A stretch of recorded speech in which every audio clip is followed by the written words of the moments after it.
Shalom segala saudara semua, senang sekali bisa berkumpul dengan Anda semua meskipun melewati online. Saya tahu nggak mudah, tetapi kita akan melakukannya dengan sebaik-baiknya. Jadi yang dikatakan oleh tadi Anthony is really true ya. Jadi gini ya saudara ya, kalau ngomongin tentang langkah-langkah praktis itu membantu nggak? Pasti akan membantu. Tetapi langkah-langkah praktis itu nggak mengubah hati kita. Ya, betul. Jadi kalau saya kasih tips-tips, itu akan membantu pernikahan Anda mungkin hanya 1 minggu, 2 minggu, atau paling lama 2 bulan lah. Habis itu akan kembali lagi. Kenapa? Langkah-langkah praktis itu Anda akan lakukan, tetapi kalau hatinya tidak berubah, maka waktu Anda melakukan langkah-langkah praktis itu, Anda mempunyai motivasi yang tetap self-centered. Tetap selfish, egois, tetap manipulatif. Sehingga itu hanya menjadi strategi untuk mendapatkan apa yang kita mau. Itulah sebabnya sebelum kita bicara tentang tips, besok kita akan banyak bicara tentang tips. Ya. Tetapi hari ini kita akan bicara tentang hati. Nah sebelumnya saya mau memperkenalkan diri kita dulu, mungkin saudara banyak yang nggak tahu. My name is Michael, this is my lovely wife, Novi. Kita udah nikah 21 tahun ya, jalan 21 tahun. 2001 kita menikah dan 20 tahun actually ya, this 20 year. tahun ya. This year ya. Ya, Oke, 20 tahun. See? Sama aja kan ya, semua pendeta juga suka lupa gitu saudara ya. At least I still remember the anniversary date at least gitu ya saudara. Nah, kita dikaruniai 3 orang anak, ini anak-anak kami ya, namanya Jonathan, Jedediah, dan Jane ya. Ini pas lagi di Bali nih. Jonathan umur 18 tahun, Jedediah umur 13 tahun, Jane umur 8 tahun ya. Mereka semua lahir di Amerika, kami baru pindah ke Indonesia tahun 2014. Setelah saya tinggal lebih dari 21 tahun di Amerika. Di Amerika kami juga menggembalakan, saya sempat jadi youth pastor, college pastor. Saya juga menggembalakan kita berdua menggembalakan jemaat bahasa Inggris ya di sana ya. Jadi jemaat kita tuh orang Korea, orang Vietnam, orang Latino ya. Jadi itu yang terjadi dan kemudian Tuhan somehow memanggil, ceritanya panjang, saya nggak punya waktu untuk menceritakannya. Somehow saya ada di GBI Gibeon sekarang ya. Selama berapa ini tahun ke-7 kita ada di Indonesia bersama-sama. One of the things yang menjadi passion kami adalah memperlengkapi dan menggembalakan jemaat dan salah satunya of course kita mau bicara tentang marriage. Karena kalau kita mempunyai kehidupan pernikahan yang kuat, maka saya yakin kita akan memiliki gereja yang kuat juga. Dan kalau gerejanya kuat, maka kita akan menjadi tulang punggung masyarakat yang kuat juga gitu ya. Yeah. So today we want to talk about gospel in marriage. Nah, saudara, banyak orang berpikir bahwa marriage ini udah makin kuno, ya, apalagi di Amerika. Makanya kalau saudara lihat ada yang namanya modern family. Modern family itu nggak cuma hanya laki dan perempuan saja, tetapi laki dengan laki, perempuan dengan perempuan, dan tidak harus married. Karena modern family, kalau marriage itu traditional family. Saudara lihat bagaimana subliminal message ini berusaha untuk brainwashing generasi kita, mengindoktrinasi bahwa yang laki dan perempuan dan itu diikat oleh perjanjian pernikahan itu adalah sesuatu yang kuno, tradisional. Tapi yang modern ini yang kayak gini. Nah, tetapi saudara perlu tahu bahwa marriage itu bukan social construct. Social construct itu apa maksudnya? Bukan ciptaan manusia. Bukan juga ide masyarakat. Bukan juga ide atau undang-undang pemerintah saja. Meskipun pemerintah meresmikannya melalui catatan sipil dan yang lain-lain. Tetapi marriage is not designed by human being. Jadi bukan didesain oleh manusia. Ini didesain oleh Allah sendiri. So you have to understand bahwa marriage ini desainnya Tuhan. Dari mana saya tahu? Saudara bisa lihat di Kejadian 2 ayat 18. Jelas sekali bahwa ini ceritanya saya kasih background ya. Saudara mungkin sudah tahu bahwa pada saat itu Adam dikasih tugas oleh Allah untuk memberi nama semua binatang. Dan kemudian Allah melihat apa yang terjadi dan ini Adam nggak protes loh sama Tuhan. Adam nggak bilang gini sama Tuhan, Tuhan, kayaknya nggak ada yang cocok nih sama gue, gitu ya. Ini kayaknya yang paling cocok sama kita itu cimpanse, gitu ya. Simpanse. dia bisa berdiri di 2 kaki, cuma kayaknya nggak cocok dia jadi teman saya gitu ya. Abraham nggak pernah bilang gitu. Abraham nggak pernah protes sama Tuhan, aku kesepian, aku makanya butuh pasangan. Nggak pernah. Abraham oke-oke aja. Jadi gini ya, kalau misalnya ada orang yang masih single bilang bahwa dia hidupnya tidak bisa utuh kalau nggak ada pasangan, itu juga nggak benar, gitu ya. Jadi semestinya Adam itu utuh kok tanpa pasangan. Tetapi lihat, Tuhan ingin melengkapi bukan karena Adam ini belum utuh, tetapi dia ingin mendeskripsikan sesuatu, ingin menunjukkan sesuatu yang nanti akan saya jelaskan. Lihat ini, Tuhan Allah berfirman, kita baca sama-sama yuk, titik 2. Tidak baik kalau manusia itu seorang diri saja, aku akan menjadikan penolong baginya yang sepadan dengan dia. Jadi marriage is God's idea. He is the mastermind and the creator of marriage. Jadi perkawinan itu bukan pikiran kita atau pikiran manusia. Tuhanlah arsiteknya.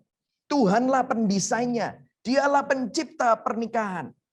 Nah, seringkali kita membicarakan pernikahan dan kita ini salah kaprah dan dipikir pernikahan itu suka-suka kita. No, it's not. Kalau memang Tuhan yang mendesain, artinya kita harus melakukannya sesuai dengan desainnya. Saya tunjukkan ini misalnya HP ini, smartphone. Smartphone ini ada gunanya.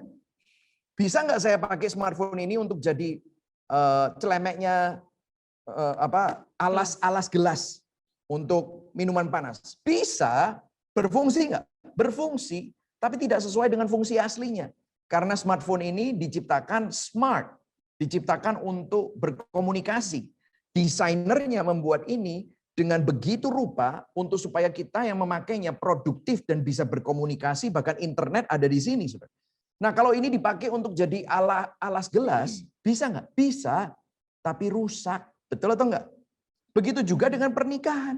Pernikahan bisa nggak dipakai untuk memuaskan nafsu kita, untuk memenuhi kebutuhan jasmani kita, untuk supaya kita ini bahagia dan kita pemenuhan pribadi, kita gunakan pernikahan untuk kepentingan diri sendiri. Bisa nggak? Bisa.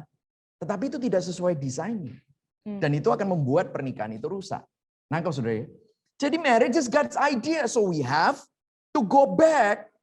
Kenapa marriage ini diciptakan? Yang setuju katakan amin. Ya. Jadi kebenaran ya tetap kebenaran. Firman Tuhan ngomongin tentang pernikahan itu adalah standarnya. Kenapa pernikahan itu diciptakan? Mau Anda percaya atau tidak, kebenaran itu tidak bisa diganggu-gugat. Nah, firman Tuhan berkata bahwa kebenaran yang sesungguhnya itu akan membebaskan kita. Kalau kita mengerti tentang kebenaran tentang marriage, it will free you from the wrong perspective, paradigma yang salah tentang marriage. Makanya hari ini saudara bisa berdoa sekarang, maksudnya bisa ngomong sama pasanganmu. Yuk, hati kita dikalibrasi ya, supaya kita ini memiliki ide yang benar. Bisa katakan kepada kanan kirimu, hati kita dikalibrasi ya, supaya kita benar-benar bisa memiliki pernikahan yang sesuai dengan desainnya Tuhan. Yang setuju katakan amin. Amin ya. Nah, kita lihat Kejadian 1 ayat 26 sampai 28 ya. Ini jelas banget. Ini adalah penciptaan. Dilihat bagaimana. Berfirmanlah Allah. Coba kita lihat di sini, saya garis bawahi banyak hal, dan garis bawahi ini yang saya garis bawahi adalah menunjukkan kejamakan karakter Allah Tritunggal, pribadi Allah Tritunggal, tetapi juga menunjukkan keesaan Allah. Jadi saudara harus tahu bahwa ternyata peran Allah Tritunggal untuk menyatakan dirinya itu dapat kita lihat melalui desain pernikahan. Wah, ternyata Anda nggak pernah tahu ya mungkin ya. Mungkin kalau Anda pernah dengar, puji Tuhan. Kalau nggak pernah dengar, mungkin ini pertama kali. Jadi ketahuilah, Allah ingin menyatakan dirinya. Allah Tritunggal, Allah Bapa, Allah Anak, Allah Roh Kudus yang merupakan 3 pribadi tetapi satu, esa. Bahasa Ibrani echad, satu. Nah ini bicara tentang apa? Karakter Allah. Dan dia ingin menyatakan dirinya, dan salah satu cara dia menyatakan dirinya adalah melalui desain pernikahan. Kita lihat.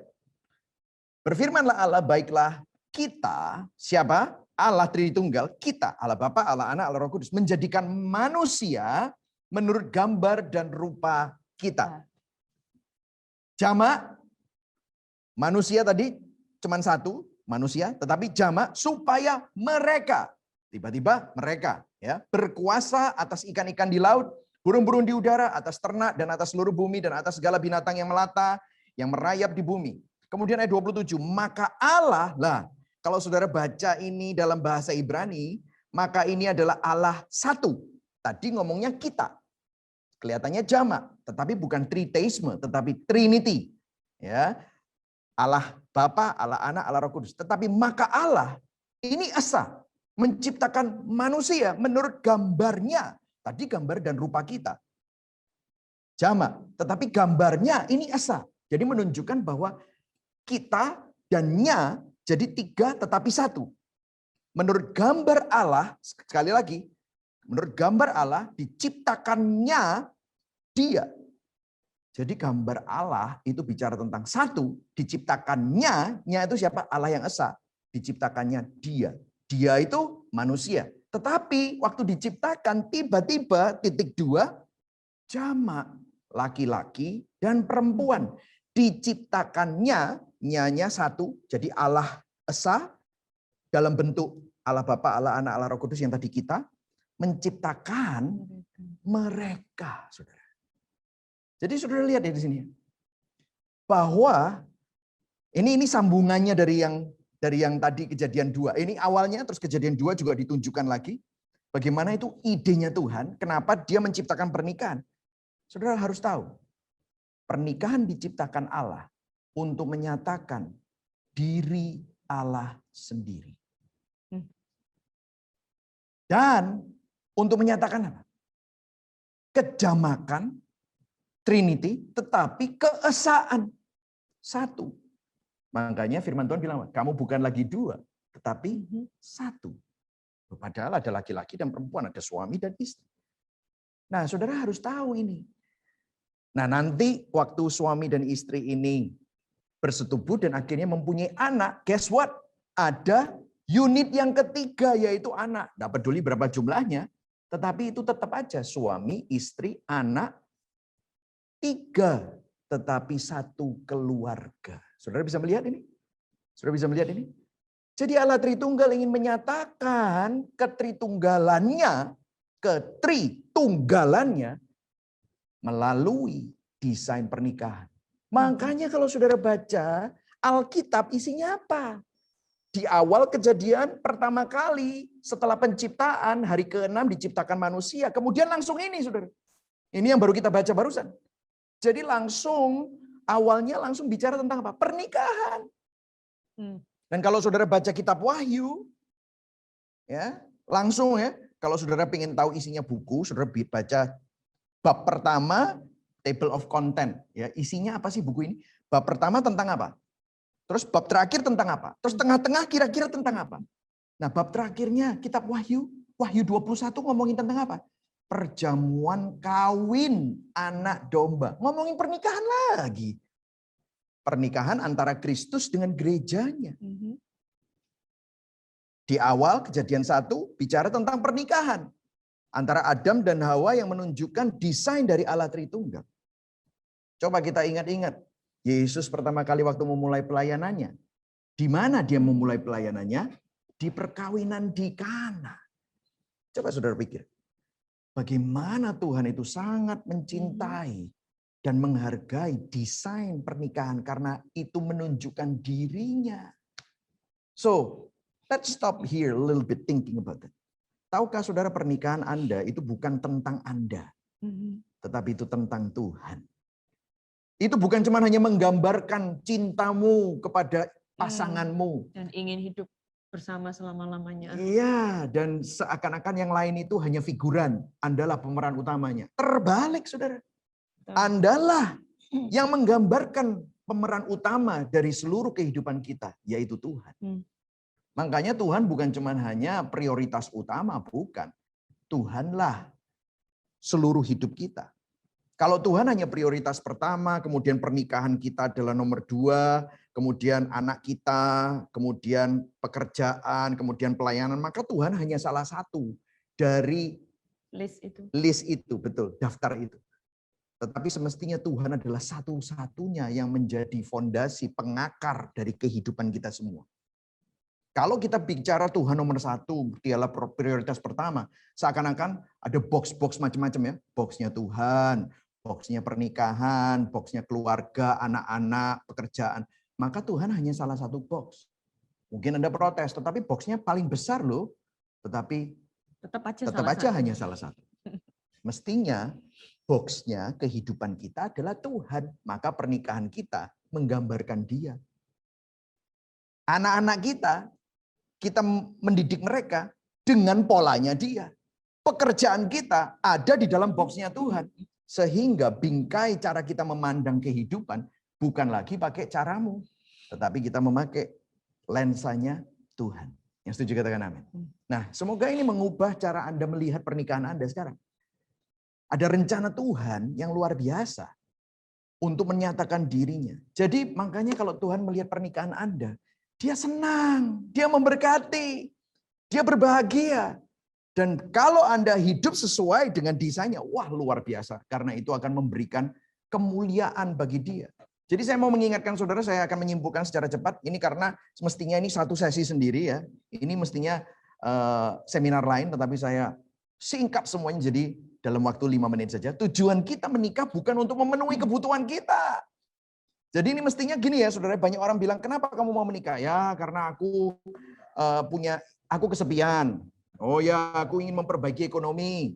Aku ingin memperbaiki keturunan. Oh ya kan, supaya aku tidak sendirian sampai tua, supaya aku ada temannya. Well, kalau Anda mempunyai alasan menikah itu seperti itu, maka Anda akan kecewa. Kenapa? Anda berharap bahwa kebutuhan Anda dapat dipenuhi dengan orang yang juga berdosa. Anda ini orang berdosa. Saya orang berdosa. Istri saya orang berdosa. Saya punya kebutuhan. Kebutuhan saya minta orang yang berdosa dan lemah untuk memenuhi kebutuhan saya. Apa yang terjadi? Kamu kecewa. Pasti kecewa. Saya akan kecewa. Berapa kali saya dikecewakan oleh istri saya? Berapa kali saya mengecewakan istri saya? Itulah sebabnya kita harus sadar bahwa kita berdua adalah orang berdosa. Tujuan kita menikah bukan untuk memenuhi kebutuhan kita, tetapi untuk memuliakan Tuhan.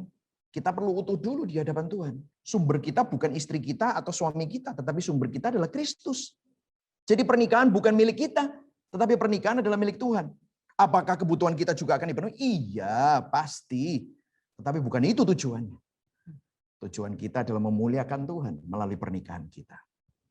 Amin, saudara ya.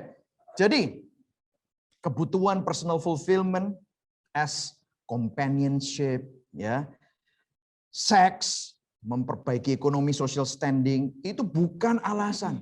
Ya, kita harus sadar bahwa pernikahan itu adalah untuk menunjukkan kemuliaan Tuhan dan itu adalah desainnya Tuhan. It's more than just you and me. Nah, selanjutnya, pernikahan terdiri dari pria dan wanita yang dianugerahi tugas dan panggilan ilahi yang unik. Saya akan berikan pada istri saya untuk menyampaikan hal ini. Nah, di sini kita akan sama-sama membahas tentang apa sih yang menjadi peranan dari suami dan istri. Karena saya percaya bahwa Tuhan mendesain pria dan wanita dan beserta dengan panggilannya dan peranannya di dalam pernikahan itu berbeda, itu dengan tujuan tertentu. Bukan berarti dengan peranan yang berbeda itu artinya ada hierarki bahwa satu peran itu lebih penting dari peran yang lain. Tidak demikian, saudara. Tetapi saya percaya bahwa setiap peranan itu memang diperlengkapi dengan anugerah Tuhan dan panggilannya dan tujuannya supaya kita kembali merefleksikan akan Allah Tritunggal tersebut. Nah, pernikahan terdiri dari pria dan wanita yang dianugerahi tugas dan panggilan ilahi yang unik. Nah, masalahnya di dalam pernikahan, bila kita tidak kembali kepada desain dari firman Tuhan, apa yang Tuhan katakan tentang pernikahan, maka seringkali peran sebagai suami dan istri itu sering dibalik-balik. Se-convenient manusianya. Pokoknya kalau nggak praktis ya saya yang ambil kepemimpinan. Kalau misalnya praktisnya saya nggak sabar nungguin suami saya misalnya, ya udah saya yang buat keputusan. Nah, seringkali terjadi seperti demikian di dalam rumah tangga sehingga terjadi kerancuan dalam peran sebagai suami dan istri. Nah, bila Anda melakukan peranan yang rancu tersebut, maka order yang Tuhan ciptakan, desain dalam pernikahan itu pun dirusak. Tatanan dari pernikahan tersebut. Nah, kita akan melihat apa yang firman Tuhan katakan tentang istri dan apa yang Tuhan katakan tentang suami. Sekali lagi, bila kami menjelaskan tentang peranan ini, bukan menyatakan bahwa satu peran lebih penting daripada peran yang lain. Tetapi peran tersebut diciptakan dengan tujuan tertentu. Oke? Nah, Ya, kita akan... Kalau saya bisa mengingatkan lagi, kalau kita kembali kepada Allah Tritunggal, lihat, Allah Tritunggal adalah esa, Kristus memiliki hakikat yang sama dengan Allah Bapa. Allah Roh Kudus juga mempunyai hakikat yang sama dengan Allah Bapa. Mereka adalah Allah. Kealahannya tidak diganggu gugat. Tetapi apa yang terjadi? Ada sebuah tugas yang berbeda. Betul. Allah Bapa mengutus Allah Anak. Allah Anak mengutus Allah Roh Kudus. Saudara nggak pernah melihat Allah Roh Kudus mengutus Allah Bapa. Nggak pernah kan? Saudara pernah melihat Allah Anak mengutus, memerintahkan kepada Allah Bapa? Nggak pernah. Tetapi bukan berarti Kristus itu lebih rendah hakikatnya. Tidak, mereka sama. Begitu juga dengan suami dan istri. Nah, kebanyakan gerakan-gerakan feminisme, gerakan-gerakan chauvinisme, ya chauvinis itu adalah male dominant. Feminisme mementingkan emansipasi wanita. Itu seakan-akan merusak tatanan itu tadi karena mereka merancukan keduanya. Nah, ini akan dijelaskan kenapa kok itu penting. Kita akan baca di Efesus 5 ayat 22 sampai 26 dan nanti akan saya jelaskan kenapa terjadi keekstriman antara chauvinisme dan feminisme di dunia, baik yang mungkin masa lalu yang kita lihat mungkin dari generasi sebelumnya atau bahkan masih kita lihat zaman sekarang, dan juga feminisme yang sangat amat terkenal sekali sekarang ini. Nah, Efesus 5 ayat 22 sampai 26 berkata, "Hai istri, tunduklah kepada suamimu seperti kepada Tuhan." Di sini ada garis bawah, seperti kepada Tuhan. Nanti kita akan kembali ke sana ya. Karena suami adalah kepala istri, sama seperti Kristus adalah kepala jemaat. Dialah yang menyelamatkan tubuh. Karena itu sebagaimana jemaat tunduk kepada Kristus, demikianlah juga istri kepada suami dalam segala sesuatu. Kemudian ayat 25, "Hai suami, kasihilah istrimu sebagaimana Kristus telah mengasihi jemaat dan telah menyerahkan dirinya baginya." Itu juga di garis bawahin, kita akan kembali ke sana nanti ya. Ayat 26, "Untuk menguduskannya sesudah ia menyucikannya dengan memandikannya dengan air dan firman." Ayat ini sangat indah sekali. Dan ini justru adalah firman di mana ini sangat mengencourage kita sebagai suami dan istri supaya kita itu benar-benar secure, kita tuh aman akan peranan kita dalam pernikahan. Nah, di zaman dulu mungkin kalau terjadi chauvinisme itu adalah gini ya, kalau Adam diciptakan itu mestinya adalah headship. Headship itu dia memimpin. Tetapi karena dia jatuh dalam dosa, akhirnya kepemimpinannya itu berubah menjadi rulership. Rulership itu seperti kayak penindasan, menindas, menyalahgunakan panggilannya sebagai pemimpin yang mengayomi, yang melindungi, yang menyediakan bagi keluarganya dan istrinya, tetapi dia malah menggunakan kepemimpinannya itu untuk menyedot, menguasai, dan memanipulasi. Itulah perbuatan dosa. Nah, disinilah akhirnya itu terbawa dari generasi ke generasi. Dan akhirnya itu berubah menjadi suatu chauvinisme, di mana tugas orang laki-laki dia semestinya melindungi, memimpin, memberi visi, dan memimpin kepada visi tertentu.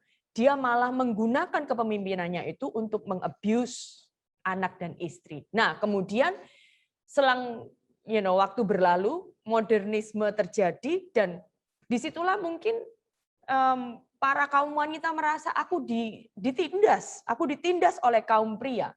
Nah, disitulah terjadi gerakan feminisme. Nah, mungkin semestinya rasa tidak puas akan penindasan itu diawali dengan motivasi yang baik, tetapi itu menjadi suatu hal yang akhirnya penyelewengan, karena kegerakan-kegerakan tersebut bila tidak kembali kepada Injil, maka kegerakan itu akan digunakan untuk kepentingan manusia kembali.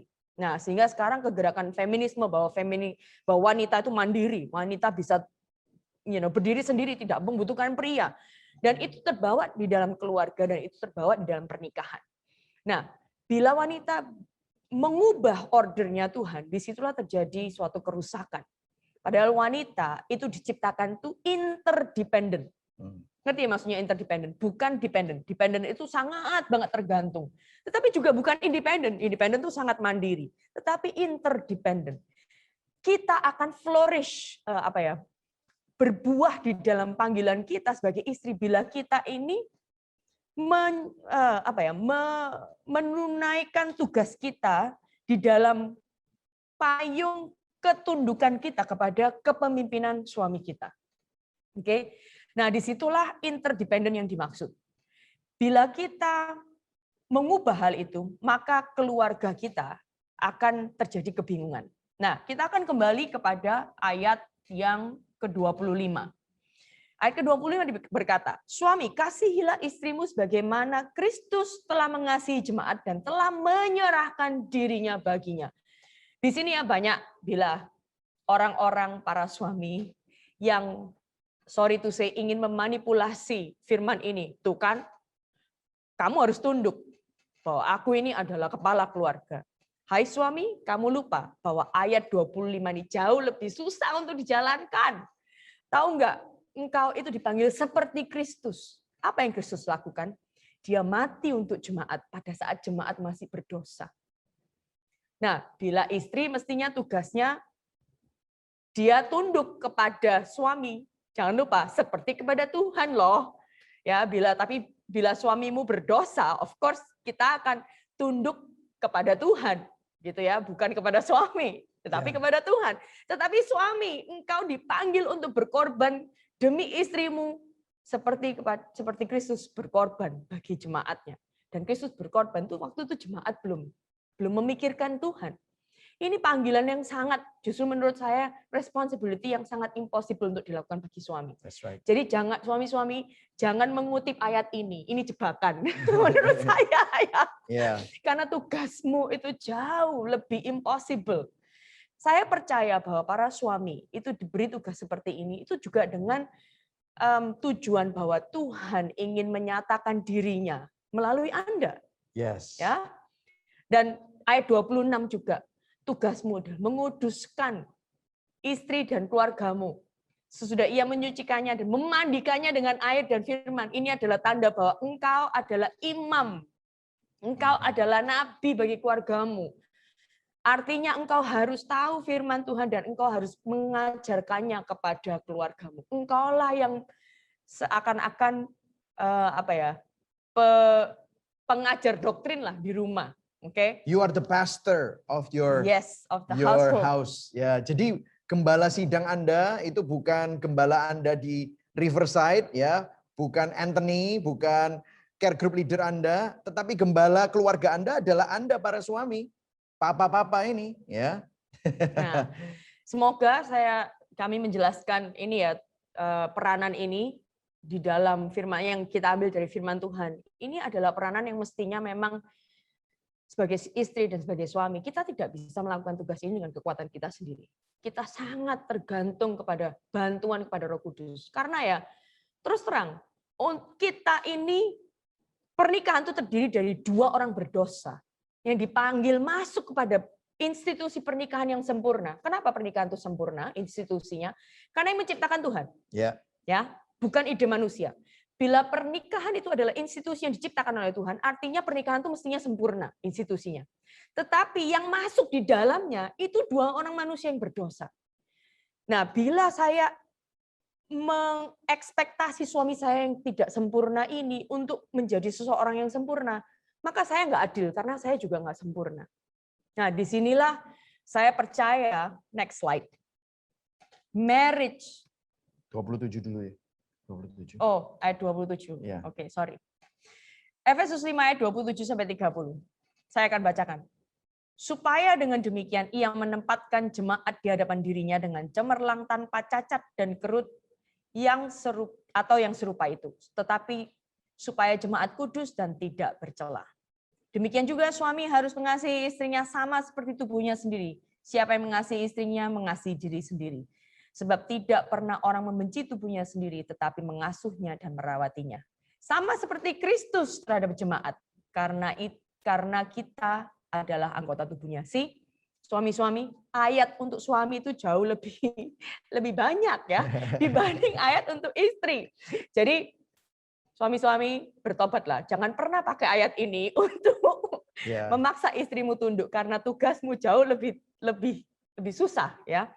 Nah, jadi gini ya, tugas ini sebenarnya adalah untuk diri kita sendiri. Nggak ada gini ya. Ini ayat-ayat tadi nggak ada bilang gini. Hai istri-istri, pastikan suamimu mengasihimu seperti Kristus mengasihi jemaat, kemudian tunduklah kepada dia. Nggak gitu loh. Tidak ada jaminannya. Nggak ada jaminannya. Jadi kamu tunduk seperti kamu kepada Tuhan. Hai suami, kasihi istrimu seperti Kristus mengasihi jemaat. Nggak bilang gini loh.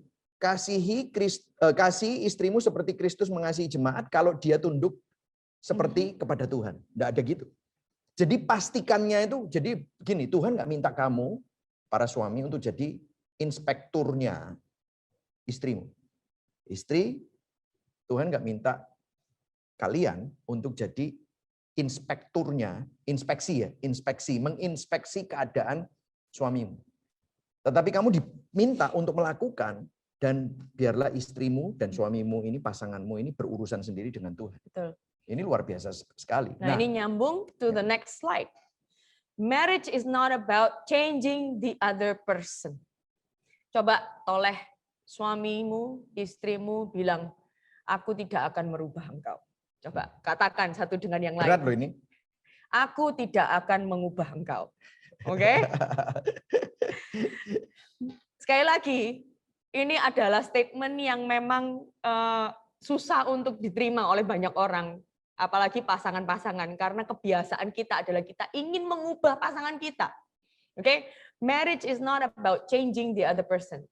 Tapi it is about God changing you, changing me through the other person. Jadi pernikahan bukan tentang kita mengubah pasangan kita.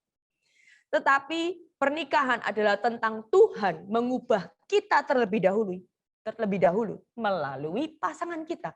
Oke, katakan sama dirimu, Tuhan ubah aku terlebih dahulu. Ayo katakan sama dirimu, Tuhan ubah aku terlebih dahulu.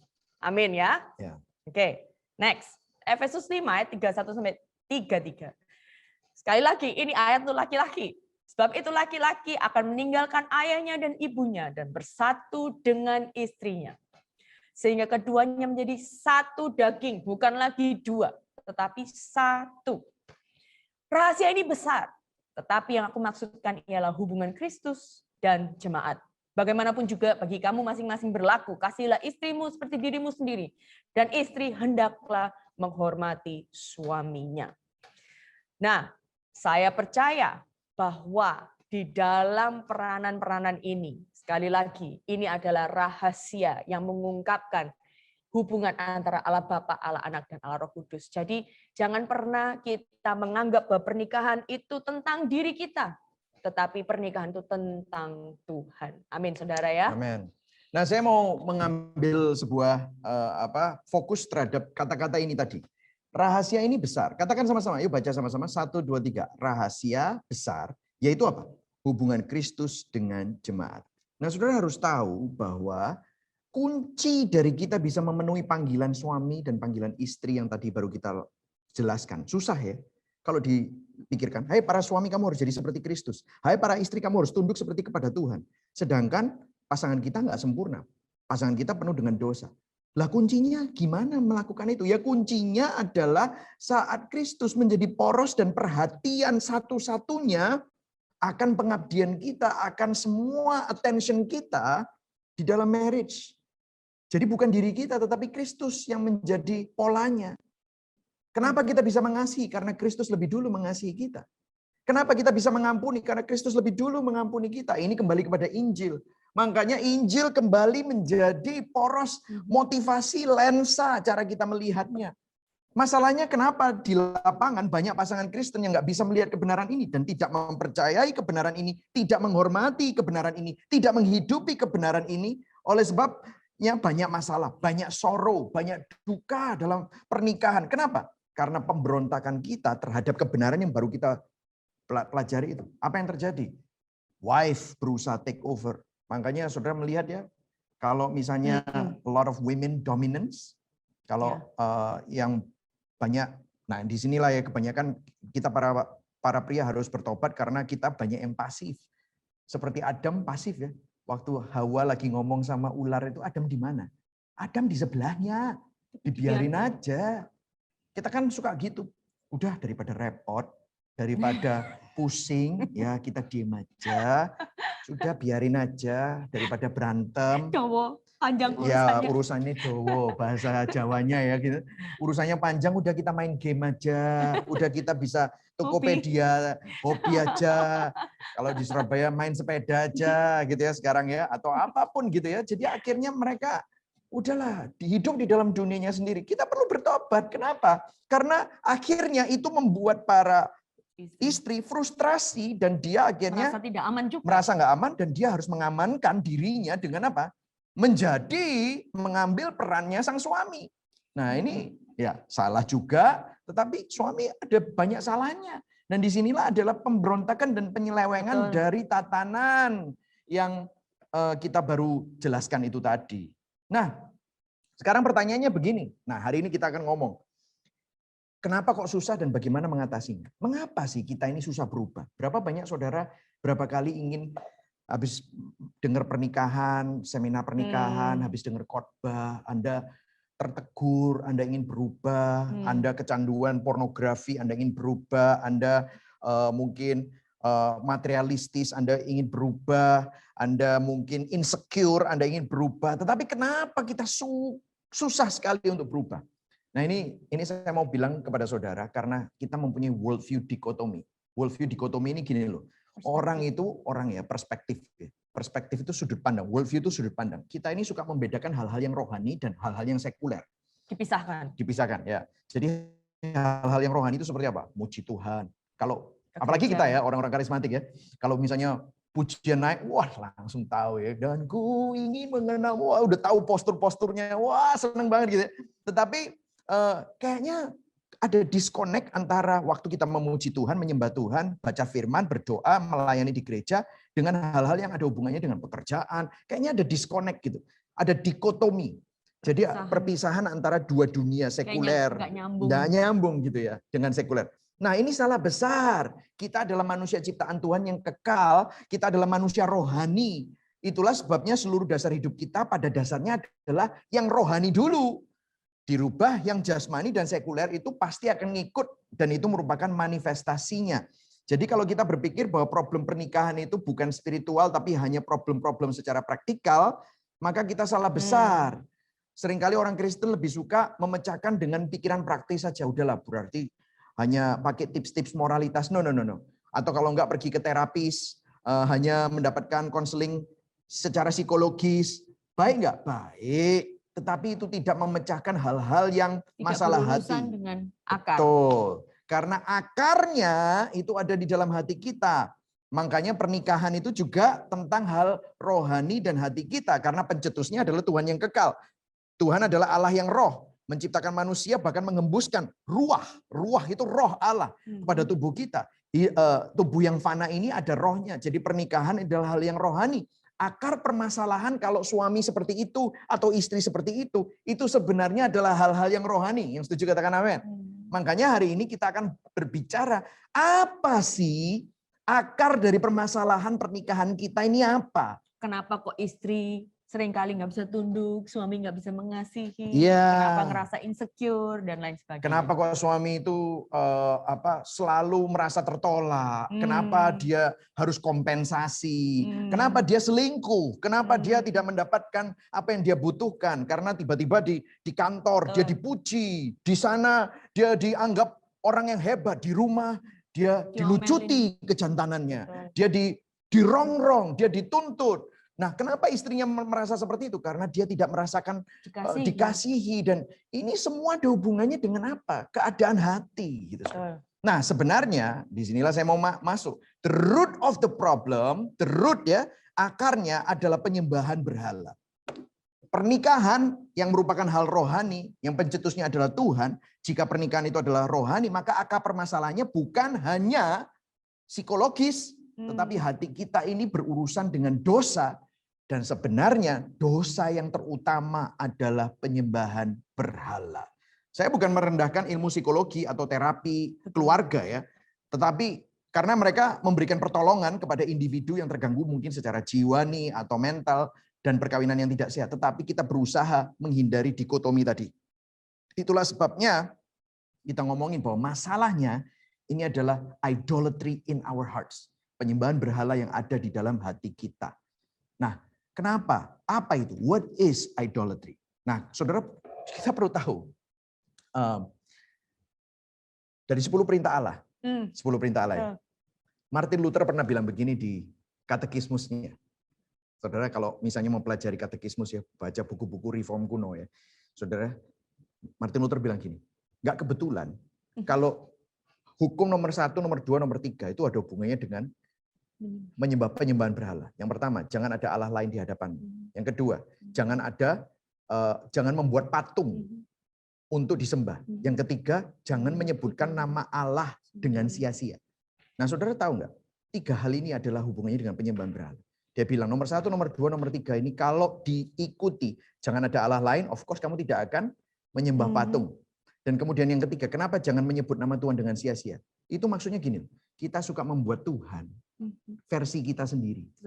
Sehingga kita menyembah sesuatu, ide tentang Tuhan, tetapi buatan kita. Meskipun namanya bisa saja Yesus. Meskipun itu bisa namanya Yahweh. Meskipun bisa namanya itu Allah Tritunggal. Tetapi kita menjadikan versi Tuhan yang tidak sesuai dengan Alkitab. Kita jadikan dia seperti jin. Kita jadikan dia hanya sumber berkat. Tetapi kita tidak mau tunduk sama kedaulatannya.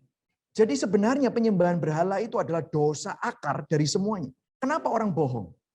Karena dia takut, kurang percaya kepada Tuhan. Makanya dia harus menciptakan suatu image yang lain untuk menutupi aslinya. Kenapa orang kok mencuri? Kurang percaya sama Tuhan. Itu kembali lagi mana? Dosa penyembahan berhala. What is idolatry? Idolatry itu adalah apapun yang kamu taruh yang bukan lagi patung, saudara. Mungkin kita berpikir, oh idolatry penyembahan berhala itu kalau ada patung. No, apapun bahkan yang baik. Tetapi kalau itu menggantikan Tuhan atau menjadikan di mana kamu berpijak, tempatmu berpijak, dan itu menjadikan identitasmu, itulah penyembahan berhala. Makanya Yesus bilang apa di Lukas 14 ayat 26? Lihat, kita baca sama-sama. Yuk baca sama-sama yang ada di sana ya. 1, 2, 3. Jikalau seorang datang kepadaku dan ia tidak membenci apa? Bapaknya, ibunya, istrinya, anak-anaknya, saudara-saudaranya laki-laki atau perempuan, bahkan nyawanya sendiri, ia tidak dapat menjadi muridku. Loh, maksudnya apa? Kita ini disuruh benci ayah kita, ibu kita, istri kita. Gimana saya bisa mengasihi istri saya kurang, terus saya bisa mengasihi Kristus lebih gitu? Bukan itu maksudnya. Tetapi begini, kalau saya mengasihi istri saya dan saya membuat istri saya ini menjadi berhala saya, keluarga saya menjadi berhala saya, diri saya menjadi berhala saya, anak-anak saya jadi berhala saya. Istri baik gak? Anak-anak baik. Tetapi kalau saya menjadikan mereka itu sumbernya yang untuk memenuhi kebutuhanku, maka aku nggak bisa jadi murid Kristus. Aku malah diperhamba oleh berhala-berhala ini. Dan apa yang terjadi? Kamu akan merusak semuanya. Matius 10 ayat 37 sama ngomongnya. Barang siapa mengasihi bapa dan ibunya lebih daripadaku, ia tidak layak bagiku. Dan barang siapa mengasihi anaknya laki-laki atau perempuan lebih daripadaku, ia tidak layak bagiku. Jadi jelas banget ya. Ini tadi Lukas 14:26, Matius 10 ayat 37 saya nggak ada di situ. Saudara catat aja Matius 10 ayat 37. John Piper bilang begini. Apa sih penyembahan berhala? It is the thing or the person loved more than God. Wanted more than God, desire more than God, treasure more than God, enjoy more than God. Apapun yang kamu sukai lebih daripada Tuhan, apa yang kamu inginkan, apa yang kamu hasratkan, apa yang kamu anggap berharga lebih daripada Tuhan, atau apa yang kamu nikmati lebih daripada Tuhan, itu sebenarnya adalah berhalamu.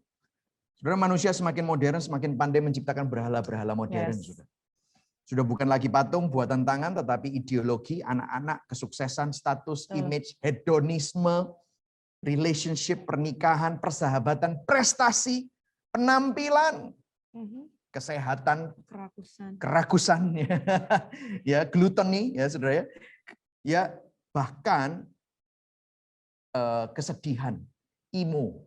Ada orang yang kecanduan dengan itu. Ya. Tim Keller bilang begini, penyembahan berhala bukanlah hanya mengingini hal yang jahat, tetapi menjadikan sesuatu yang baik menjadi sesuatu yang terutama. Ini berarti apapun bisa menjadi berhala, termasuk hal-hal baik. Seperti apa? Karir, keluarga, prestasi. Baik gak itu? Baik, tetapi itu bisa jadi berhala. Materi, orang-orang yang kita kasih, kuasa dan pengaruh, penampilan fisik, keromantisan, penerimaan orang, keamanan keuangan, status sosial kita bisa menjadi berhala. Jadi segala sesuatu yang menjadi obsesi kita, yang menyita waktu kita, yang menyita perhatian kita, yang menyita fokus kita, itulah berhala kita. Ada yang bertanya, loh jadi kan gimana? Apakah saya harus mengasihi istri atau suami saya berkurang? Mau seberapa ukurannya? Ya. Nah, ada pertanyaan seperti itu. Oke, Tuhan, aku ngerti maksudnya. Oke, berarti aku mesti mengasihi Tuhan lebih dari aku mengasihi yang lain-lainnya. Gini ya, saudara ya. Bukan berarti kamu harus mencintai istrimu less, kurang, bukan. Tetapi kuncinya adalah love God the most. Kasihlah Tuhan yang paling. Saat kamu mengasihi Tuhan yang paling, maka engkau akan tahu porsi kamu mengasihi pasanganmu yang sewajarnya. Jadi waktu kita mengasihi Tuhan, kita menaruh kacamatanya, lensanya Tuhan itu di dalam cara pandang kita. Betul. Sehingga tiba-tiba waktu kita melihat dari cara pandang Tuhan, karena kita sadar kita dikasihi Tuhan dan kita mengasihi Tuhan, maka kasih kita kepada istri, kasih kita kepada anak, cara kita mengelola kekayaan kita, betul, harta kita, cara kita bekerja. Exactly. Itu ada pada tempat yang tepat. Betul. Yang sewajarnya. Tempat ya. Maksudnya saudara tahu ya. Jadi tiba-tiba semuanya in place. Kenapa? Begitu saudara buka kacamata ini, langsung semuanya blur. Sehingga Anda akhirnya berusaha untuk mencari prioritas Anda sendiri tanpa mempunyai point of reference. Padahal semestinya Tuhanlah yang menjadi ukurannya, bukan cara kita memakai lensa kita sendiri. Gitu. Jadi berhala adalah, ini saya langsung translate ke bahasa Indonesia aja ya, apapun yang menyedot hatimu dan imajinasimu, apapun yang engkau rindukan, yang hanya Tuhan yang bisa memberi, apapun yang mendasari kebahagiaanmu, arti hidupmu, identitasmu di luar Tuhan, apapun yang baik dan itu menjadi yang utama, apapun yang kita ingini untuk memberi keamanan, signifikansi, dan nilai di luar Tuhan. So, anything outside of God, apapun itu yang memberi kita bahagia, kepenuhan, yang bukan Tuhan, itulah berhala. Yes. Okay? Nah, kalau saudara membaca sebuah buku, saya anjurkan untuk saudara mungkin baca bukunya adalah Counterfeit Gods, Allah-Allah palsu. Itu bahasa Indonesianya ada. Ada bahasa Indonesianya ditulis oleh Perkantas, ya saudara bisa beli bukunya, itu akan membantu. Tapi saya akan jabarkan saja di sini, membantu Anda sekali ya, oleh Tim Keller. By the way, gereja kita adalah network dari Tim Keller, makanya kita suka sekali meng-quote Tim Keller. Dan buku ini sangat-sangat formatif untuk kita, mengubah pernikahan kita. Jadi berhala itu dibagi dua, saudara. Dibagi berapa? Dua. Oke. Dibagi dua. Jadi saya jabarkan di sini, sudah bisa lihat di slide-nya. Ada berhala luar dan berhala dalam. Nah, berhala luar itu apa? Saya akan jelaskan kepada saudara. Berhala luar itu adalah kelihatan secara fisik. Seperti uang, karir, prestasi, keluarga, pasangan, bahkan pelayanan. Itu bisa jadi berhala. Penampilan, tadi kan sudah saya mention ya. Ada orang yang begitu concern dengan penampilannya, ya segala macam. Nah, ini menjadi berhala luar. Kenapa kok dibilang berhala luar? Karena begini saudara, uang pada dirinya sendiri itu tidak jahat.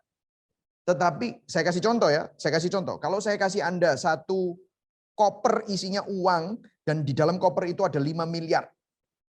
Wah, saudara senang ya, pernah lihat 5 miliar di depan mata gitu ya? Wah, tapi saya bilang sama Anda, enggak boleh diapa-apain ya. Saya kasih ini, boleh berenang di atasnya, tidur di atasnya, boleh foto-foto boleh, tapi enggak boleh dibelanjakan. Yaitu hanya uangnya saja. Mau enggak? Ya enggak mau, saudara. Kenapa? Uang itu tidak akan berguna kalau tidak dibelanjakan. Nah, uang itu dibelanjakan untuk ngasih makan sesuatu yang lain di dalam hati kita. Inilah yang namanya berhala dalam. Kembali kepada slide-nya. Nah, berhala dalam itu, kalau karena kamu ingin mendapatkan uang supaya kamu dapat power. Ternyata uang itu berhala luar untuk ngasih makan. Berhala yang lebih dalam yaitu you want to be powerful. Padahal kamu mestinya punya Tuhan yang lebih powerful. Dan Tuhan itu yang menjadi your power. Tuhan yang memberikan kamu kuasa untuk kamu menang. Kamu makanya lebih dari pemenang. Tetapi kamu nggak percaya Tuhan. Kamu lebih percaya oleh uang yang bisa memberikan kamu power. Jadi itulah berhala dalammu. Your inside, berhala dalammu adalah power. Atau yang kedua, kamu beli uang untuk apa? Dibelikan jam Rolex. Misalnya gitu. Kenapa? Supaya kamu diterima, dianggap orang. Mendapatkan penerimaan mertua. Lihat jamnya Rolex loh sekarang. Mertuaku, menantuku hebat rek gitu. Misalnya. Saya bilang aja, itu jam Rolex bisa nggak berhala dalam? Enggak. Itu cuman hanya berhala luar. Karena saya bilang gini, tak kasih ya Rolex yang paling mahal, yang banyak berliannya. Tapi enggak boleh dibawa keluar ya. Enggak boleh difoto. Enggak boleh difoto. Hanya boleh di kamar aja, lihat-lihat di kaca. Habis itu sudah ditaruh lagi, enggak boleh dibawa keluar, dibawa pesta, enggak boleh. Mau enggak? Atau tas Hermes. 250 juta tasnya. Enggak boleh dibawa keluar, enggak boleh dibawa kemana-mana. Gitu ya. Hanya ada di rumah saja, di depan kaca, enggak boleh di-post di sosial media. Mau enggak? Enggak mau. Kenapa? Karena tiba-tiba waktu kita pakai jam tersebut, atau waktu kita pakai tas tersebut. Statusnya naik dan kita dianggap orang, diterima orang. Seakan-akan kita ini seseorang yang punya nilai yang lain. Nah, ini adalah berhala dalam kita. Kita mau diterima, approval. Mengontrol juga begitu. Dengan uang kita berusaha untuk mengontrol orang. Dengan uang kita berusaha mengontrol anak, mengontrol istri, mengontrol suami, mengontrol keadaan. Nah, ini juga. Jadi orang itu mengumpulkan uang macam-macam. Motivasinya. Nah, motivasi itulah yang menjadi berhala dalam. Atau kamu mengumpulkan uang, mendapatkan prestasi atau apapun supaya kamu itu untuk mendapatkan kenyamanan, supaya nanti kamu bisa beli kenyamanan. Nggak mau hidup susah. Nggak mau hidup susah. Nah, begitu uangnya hilang atau ada terganggu, wah kamu resah, kamu pusing, kamu khawatir, kamu stres, nggak bisa tidur. Nah, ini adalah sign saudara ini sedang menyembah berhala. Halo. You and me are idol worshiper. Kita semua ini penyembah-penyembah berhala. Yang kecenderungannya adalah seperti itu. Halo, betul ya saudara? Nah, mengapa dan bagaimana idolatry ini merusak pernikahan kita? Nah, sekali lagi saya mengingatkan saudara, penyembahan berhala adalah dosa utama manusia kepada Tuhan. Ya, dosa itu terbukti ya saudara ya, merusak, menghancurkan, menyiksa kita, dan konsekuensi dari dosa adalah maut. Manusia dulunya diciptakan untuk menyembah Tuhan, tetapi karena dosa penyembahan kita ini salah arah.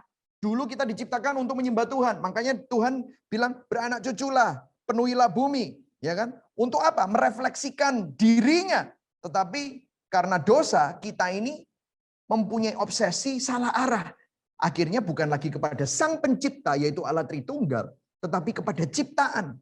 Dulu perkawinan diciptakan untuk memuliakan Allah, memancarkan keintiman Allah Tritunggal. Tetapi karena dosa, pernikahan sekarang juga jadi salah arah. Kita menyembah diri kita sendiri, menyembah pasangan kita, mencari kepuasan pada pasangan, pada anak-anak. Berapa banyak di sini? Kadang-kadang kita merefleksikan mimpi-mimpi kita, memaksakan ekspektasi kita kepada pasangan kita dan anak-anak kita. Pada pernikahan itu sendiri juga. Sehingga orientasi kita ini bukan lagi kepada Tuhan. Tetapi salah arah. Nah, peralihan dan salah arah dari Tuhan itu sebagai sumber sekarang beralih kepada ciptaan. Dulu Tuhan sebagai sumbernya, sekarang ciptaan sebagai sumbernya. Dan hal-hal lain selain Tuhan itu adalah penyembahan berhala. Keluaran 20 ayat 1-5 dikatakan, lalu Allah mengucapkan segala firman ini, akulah Tuhan Allahmu yang membawa engkau keluar dari tanah Mesir, dari tempat perbudakan. Jangan, ayo baca sama-sama ayat 3. Jangan ada padamu Allah lain di hadapanku. Ayat 4, jangan membuat bagimu patung yang menyerupai apapun yang ada di langit di atas dan yang ada di bawah bumi dan atau yang ada di dalam air di bawah bumi. Jangan sujud menyembah kepadanya atau beribadah kepadanya. Nah, saudara, inilah yang menjadi akar dosa kita. Nah, Tuhan Yesus datang khusus untuk menyelesaikan masalah dosa. Supaya saudara dan saya yang mestinya menerima murka Allah itu dapat ditebus. Dapat menerima kembali desain awal. Yang rusak itu dikembalikan sehingga gambar dan rupa Allah yang rusak, yang orientasi kita ini kepada ciptaan, dikembalikan supaya kembali kepada Sang Pencipta. Nah, itulah sebabnya yang bisa menolong kita ya cuma hanya Kristus. Orang-orang yang benar-benar lahir baru pasti akan bergumul untuk terus melepaskan dirinya dari penyembahan berhala. Saudara, saya mau mengaku kepada saudara ya, sampai sekarang tiap minggu saya menemukan berhala-berhala baru dalam hidup saya dan kita berdua terus bergumul dengan penyembahan berhala. Makanya saya hari ini share sama Anda supaya Anda pun juga bisa dibebaskan dari penyembahan berhala ini. Pernikahan sebenarnya bukan penyebab Anda menyembah berhala. Tapi dengarkan saya. Pernikahan adalah alat yang dipakai Tuhan untuk mengekspos berhala Anda yang sudah ada dari awalnya. Nangkep ya saudara ya? Jadi jangan gini ya, mungkin gara-gara aku menikah ini loh, aku jadi menyembah berhala ya. Gitu. Ini pasti gara-gara istriku aku stres, makanya aku ini menyembah mobil ini. Untuk supaya mobilku keren misalnya ya. Atau gara-gara istriku aku jadi nggak nyaman di rumah, iya, diomeli terus. Terus aku tuh makanya gara-gara istriku aku jadi cari penerimaan di luar, makanya aku selingkuh loh. Nah, ini problem, saudara. Problem. Kenapa? Kita suka menyalahkan orang lain. Lah ini persis siapa, saudara? Adam toh. Saudara lihat nggak? Lihat ya. Waktu Adam dan Hawa jatuh dalam dosa, yang dosa duluan siapa? Hawa. Tetapi yang dicari oleh Tuhan siapa?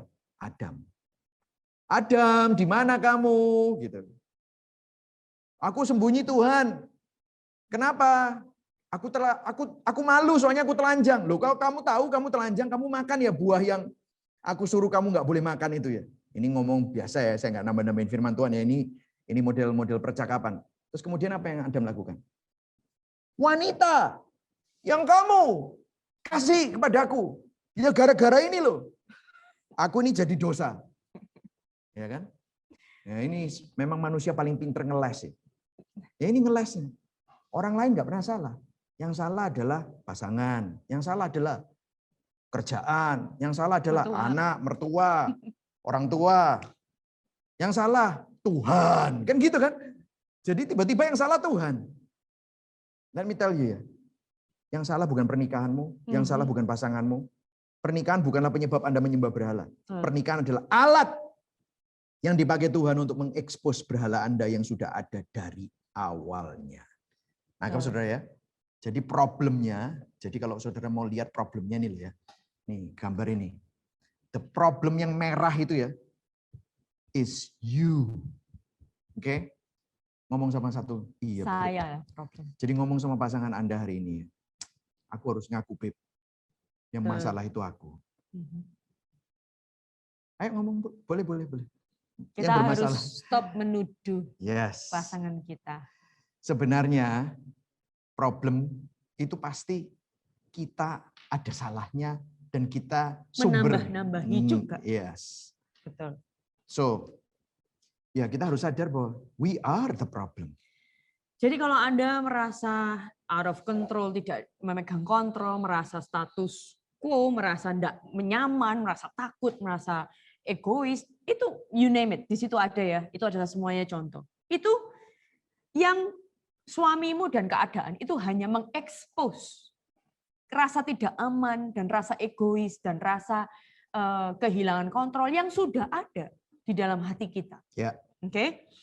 Nah, saat berhalamu terekspos dan saat itu bersinggungan dengan berhala pasanganmu atau bertentangan dengan berhala pasanganmu, disinilah kita punya problem. Makanya terjadi pertengkaran besar karena berhalamu, kamu mau memegang berhalamu, pasanganmu mau memegang dan mempertahankan berhalanya, ya akhirnya bersinggungan. Gitu jadi ya. yang satu merasa nggak aman, yang satu merasa terancam, misalnya tidak dihormati, merasa tertolak. Sekali lagi masih ingat ya, 4 berhala. Jadi saya ingatkan lagi, 4 berhala dalam itu adalah power, mau memegang kuasa. Yang kedua adalah acceptance, approval, penerimaan. Yang ketiga adalah kontrol, memegang kendali.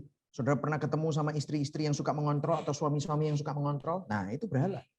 Yang keempat, comfort, gak suka diganggu. Aduh, aku ini loh, jangan diganggu terus. Aku hanya mau mendapatkan damai gitu misalnya. Tapi sebenarnya berhalamu itu comfort gitu loh ya. Ya, jadi akhirnya 4 ini, nah suami dan istri bisa punya berhala sendiri-sendiri dan pada waktu itu bersinggungan, guess what?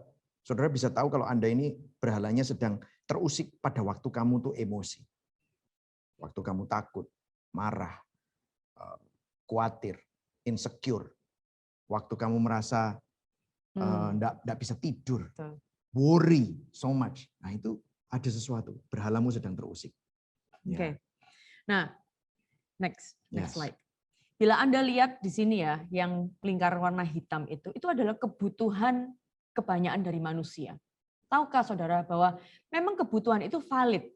Ada, kita semua manusia memiliki yang namanya kebutuhan untuk diperhatikan, mempunyai kebutuhan untuk dihormati, mempunyai kebutuhan untuk diampuni. Nah, itu bila itu tidak terpenuhi maka dosa-dosa, rasa malu, mau menyibukkan diri itu semuanya keluar.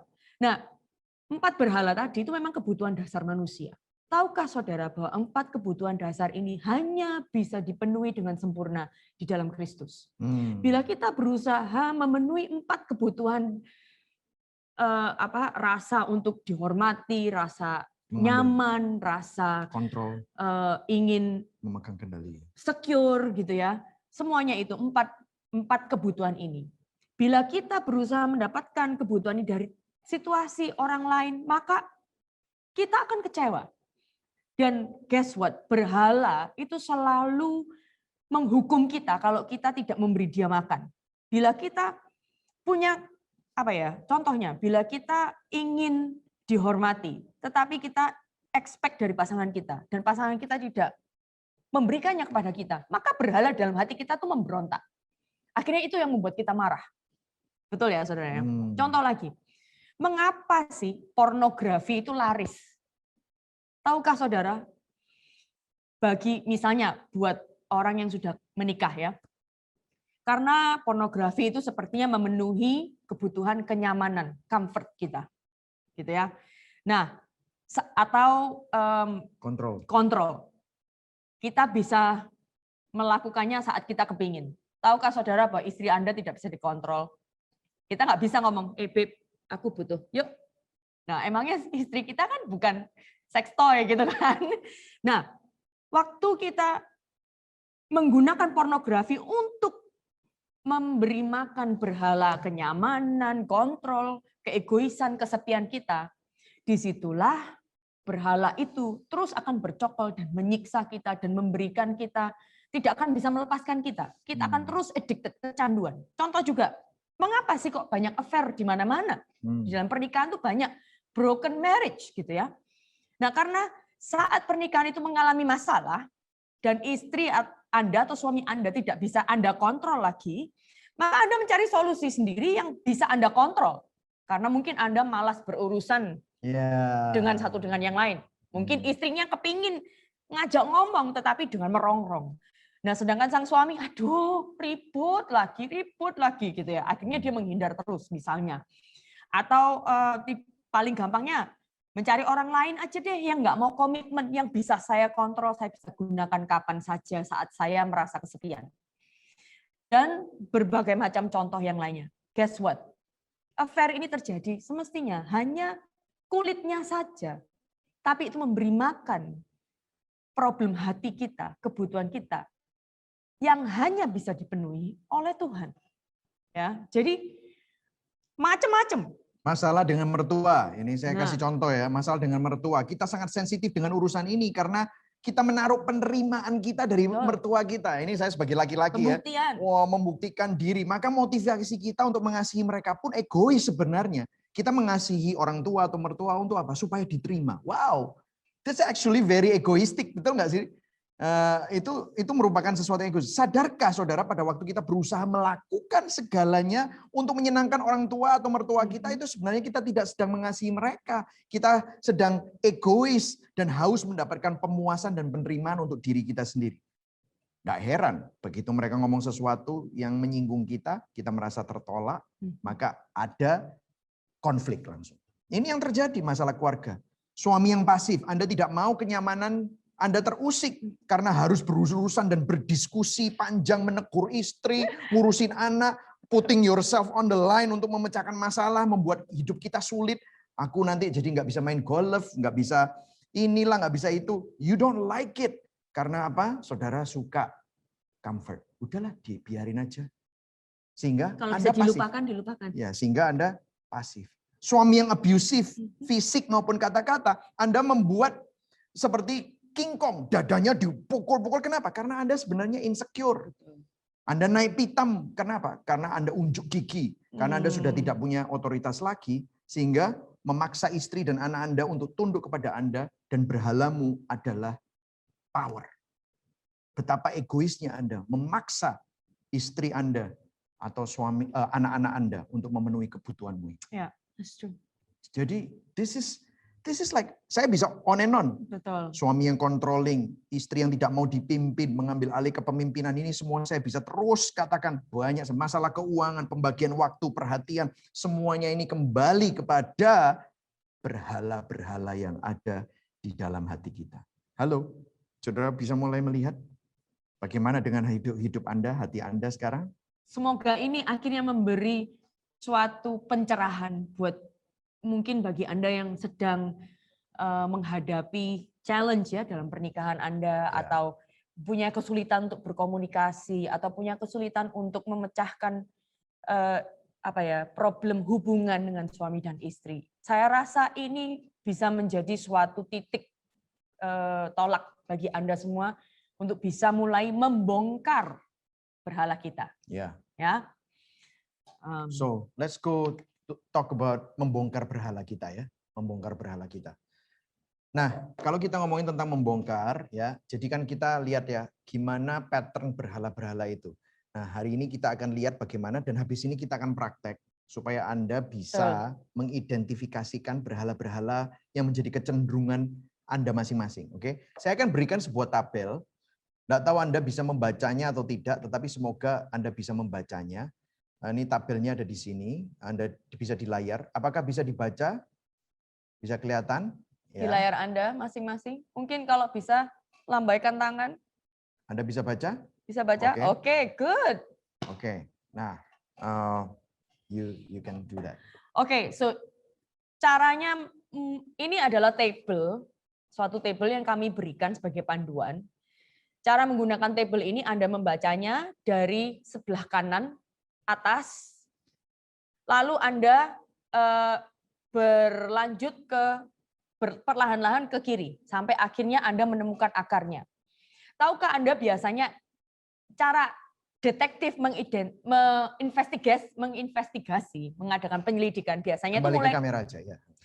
Biasanya itu dimulai dari dia menemukan suatu bukti yang mungkin belum mengerucut kepada sumbernya. Demikian juga dengan hal ini, berhala. Bayangkan Anda adalah seorang detektif yang sedang berusaha menemukan akar dari dosamu. Nah, disinilah biasanya bukti dari Anda sedang menyembah berhala itu adalah luapan emosi. Emosi itu adalah suatu alarm. Alarm. Ya. Contoh misalnya Anda tuh lagi tiba-tiba ngeliatin orang itu kayak dia ngomong sesuatu, Anda terus benci banget sama perkataan orang itu. Nah, Anda harus kayak ada yang mengganggu, kayaknya ngeliatin mukanya dia, caranya dia ngomong, kayaknya Anda muak banget. Pengalaman. Nah, itu Anda kalau Anda sadar, itu seperti kayak alarm. Tit, tit, tit. Oke, ini saya sedang menyembah berhala ini. Kok tiba-tiba saya bisa benci dengan orang ini, dia ngomong sesuatu. Nah, tit, tit. Nah, itu Anda perlu berdiam, menginvestigasi dirimu. Kenapa ya kok saya ini tiba-tiba benci sama orang tersebut karena dia ngomong sesuatu. Lalu sudah menemukan misalnya alarmnya apa, perasaannya apa. Lalu bergeser ke yang sebelah kirinya, bagaimana kita menyakiti orang lain. Kemudian biasanya kalau kita tidak langsung sadar bahwa kita ini sedang punya emosi itu, biasanya reaksi kita yang negatif adalah kita langsung merasa mengkritisi. Iya. Langsung kita berusaha merendahkan orang itu. Itu orang itu memang gila atau ya whatever itu ya, atau Anda langsung ngomong sesuatu yang mungkin mendisqualify perkataan orang tersebut. Sehingga orang-orang di sekeliling Anda merasa nggak nyaman gara-gara Anda tiba-tiba jadi hostile, jadi tiba-tiba kepingin marah, anak Anda tiba-tiba jadi tegang, atau suami Anda yang ada di sebelah Anda atau istri Anda, loh kenapa tiba-tiba dia bisa begini ya?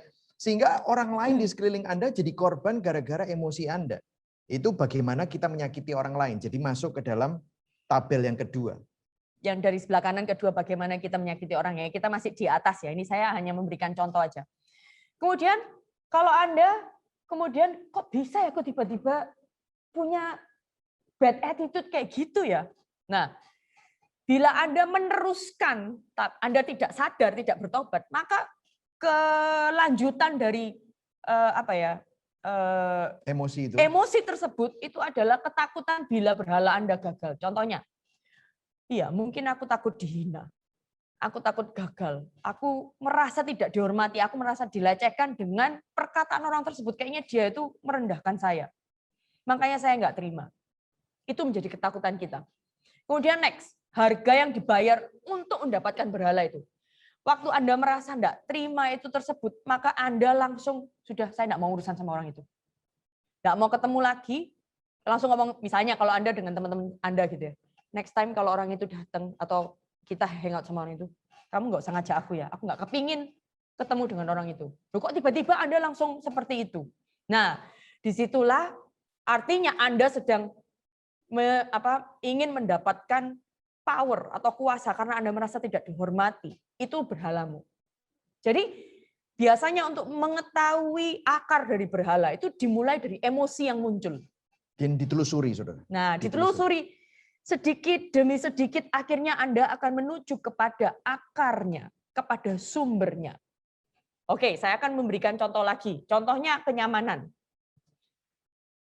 Emosi yang timbul, ini row nomor 3 ya dari atas ya. Lajur ketiga. Ya. Kebosanan. Kebosanan. Anda tiba-tiba, aduh kok bosen ya. Mau gini males, mau gitu males. Itu emosi yang Anda dapatkan saat itu. Tiba-tiba Anda kayak bosen, kayak mau hari ini mau ngapain ya, pokoknya males lah gitu. Nah, oke, itu emosi. Ini artinya Anda sedang ada yang mengganggu mestinya. Anda tiba-tiba ya monoton lah, atau kalau enggak frustrasi.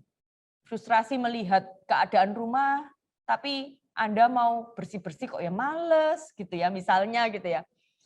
Tapi juga kalau nggak dibersihin nanti kotor, suami nanti ngomel, misalnya itu ada ketakutan, tapi juga putus asa. Nah, itu emosi-emosi yang bermunculan misalnya.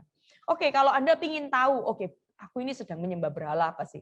Dilanjutkan berikutnya. Anda menterbengkalaikan tugas Anda, menterbengkalaikan orang lain, tidak mempeduli, atau bahkan tidak mempedulikan itu menyebabkan Anda itu melukai orang yang sedang Anda terbengkalaikan, atau tugas yang sedang Anda terbengkalaikan. Oke, berikutnya lagi, dan itu membuat Anda stres lama-lama. Lama-lama Anda stres.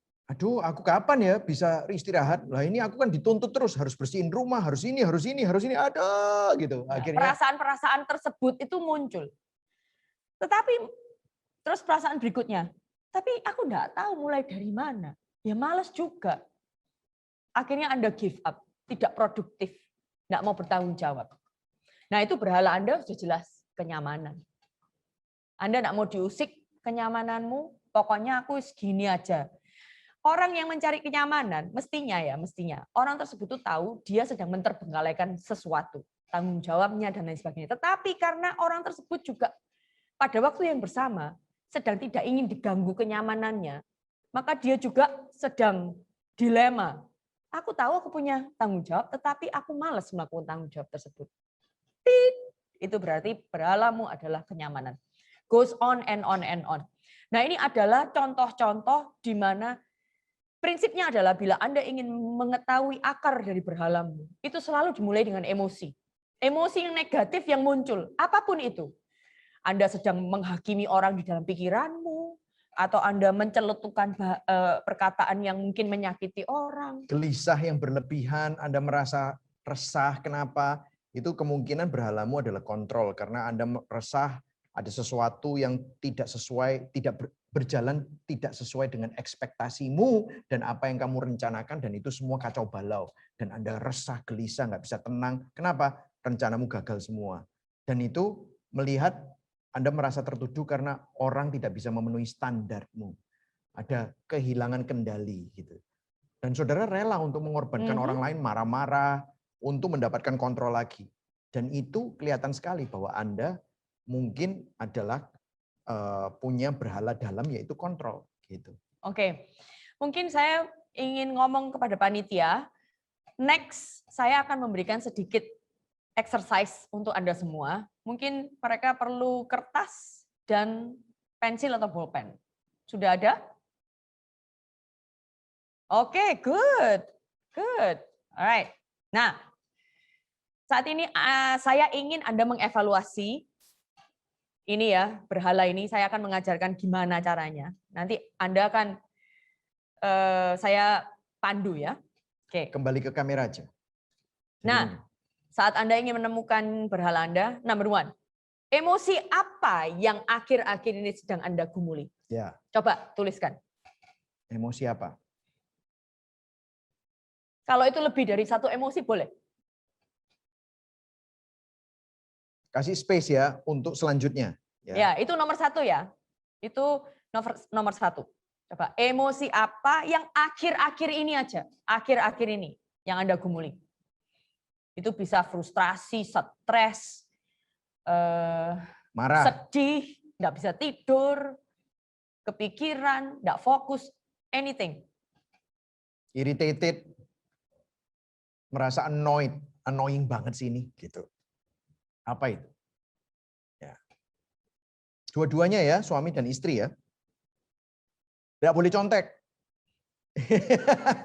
Dan nggak boleh nulis emosinya pasangan lo ya, emosi sendiri lo ya. Jangan istri saya sering ngomel, jangan gitu, oke? Jangan.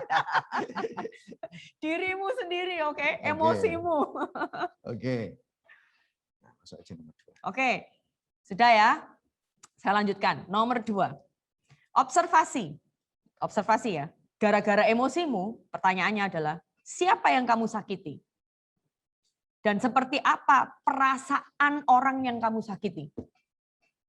Kalau kamu khawatir, siapa yang kamu rongrong? Nah, kalau kamu merasa tertolak, siapa yang kamu omeli? Reaksi seperti apa yang terjadi? Dan bagaimana perasaan mereka waktu kamu melakukan itu? Coba tuliskan. Boleh pegawai, boleh bisa. bisnis partner, Iya, semua. boleh pembantu, misalnya ya. Boleh tetanggamu. Atau tiba-tiba kasir di toko yang Anda belanja tiba-tiba kena marah, kena damprat gitu ya. Ya, I'm pretty sure sudah ya. Oke. Nomor 3 ya. Nomor 3 sekarang. Ketakutan apa yang membuat Anda jadi emosi? Nah, itu. Tanda ini takut apa sih? Contohnya takut besok kurang uang misalnya, atau takut anakku masa depannya gimana? Contoh, takut ditolak. Takut kehilangan harga diri. Takut kenyamananmu terganggu. Takut kehilangan kendali. Ya itu kan takut apa yang membuat Anda menjadi emosi. Oke, tuliskan ya. Sudah ya. Nomor 4 sekarang. Apa yang rela kamu korbankan demi memuaskan berhalamu? Apa itu? Itu bisa macam-macam, bisa orang, bisa benda, bisa situasimu, bisa tanggung jawabmu, bisa hubunganmu. Tuliskan. Apa yang rela kamu korbankan demi kamu memperoleh apa yang kamu pikir kamu harus dapatkan itu tadi. Yang membuat kamu puas, membuat kamu aman, membuat kamu merasa jadi orang lagi. Oke, nomor 5. Nomor 5. Akhirnya, seharusnya bila Anda sudah menemukan ini semua, Anda pasti akan menemukan berhala Anda dari salah satu dari 4 ini. Tuliskan apa itu. Misalnya, power, atau penerimaan, approval, atau kenyamanan, atau ingin memegang kontrol. Salah satu dari itu, coba. Dikembalikan ke tabel. Nah, coba dituliskan. Yang paling kiri ya. Kesimpulannya dari semua pertanyaan yang saya kasih tadi, kesimpulannya, apa berhalamu saat ini? Yang mengganggu kamu akhir-akhir ini. Oke? Nah, ini adalah contoh perenungan, ya. Saya rasa yang bisa Anda lakukan di dalam setiap masalah emosi yang sedang Anda hadapi. Baik itu dalam pernikahan, menghadapi anak-anak, apapun itu.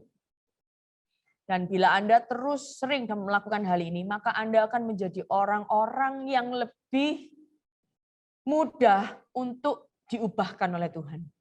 Karena akhirnya kita sadar bahwa mestinya problem dari semua emosi itu awalnya adalah dari diri kita sendiri. Oke? Sudah, saudara? Kalau sudah, lambaikan tanganmu. Sudah?